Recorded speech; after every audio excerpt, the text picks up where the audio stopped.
Now we need to feed it with our prebiotics, right? One of the big things we look for in prebiotic foods is fiber. There are a few fibers to look for, and I'll kind of explain those as I go through the list here. But here are some of the best prebiotic foods to include in your diet. Now, keep in mind this is not a comprehensive list. Neither was that probiotic list. So keep your eyes open, do some research yourself to find some even more good options. So we'll start with ones that you're probably a bit more familiar with. Let's start with simple apples and bananas. For apples, pectin accounts for about half the total fiber content. Now, pectin has really good prebiotic benefits. Apples are also high in what are called polyphenol antioxidants, which, in combination with that pectin, have been linked to improved digestive health, good gut health, right? Bananas are another good source of fiber. Another interesting property of bananas is that unripe bananas, those green ones that some people love, some people don't love as much, they're high in what is called resistant starch, which has good prebiotic effects. So those of you who love those green bananas, eat up. You're getting another prebiotic effect if you're eating those unripe bananas. How about oats and barley next?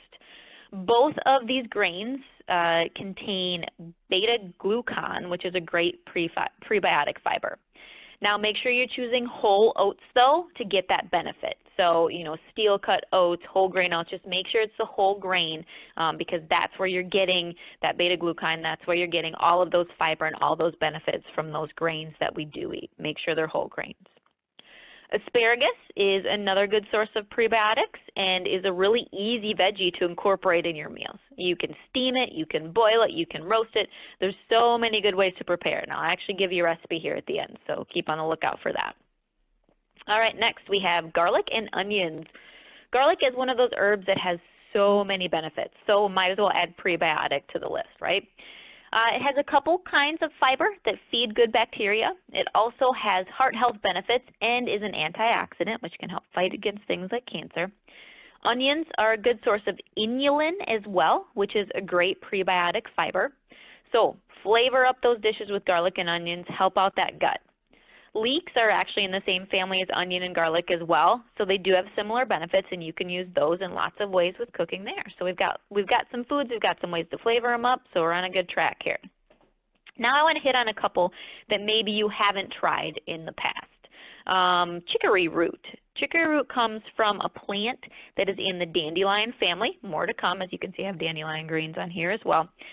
The roots can be roasted from chicory root and ground and are actually used to make a non-caffeine coffee alternative because it has a similar taste and color. So a very cool way to use chicory root and get some prebiotic effects as well.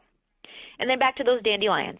Dandelion greens are a great source of fiber, a high portion coming from that inulin, like I mentioned before, and it can be used in things like salads. Dandelion greens are also anti-inflammatory and antioxidant, among other benefits. Lots of good things from those wonderful weeds that we don't always appreciate, right? Keep in mind that the greens are those leaves. They're not the stems and the yellow flowers. So you can keep those flowers for putting yellow streaks on your friend's arms or whatever. But I'll actually have a recipe with dandelion greens here too in a bit that I'll show you kind of how to use them and what they look like.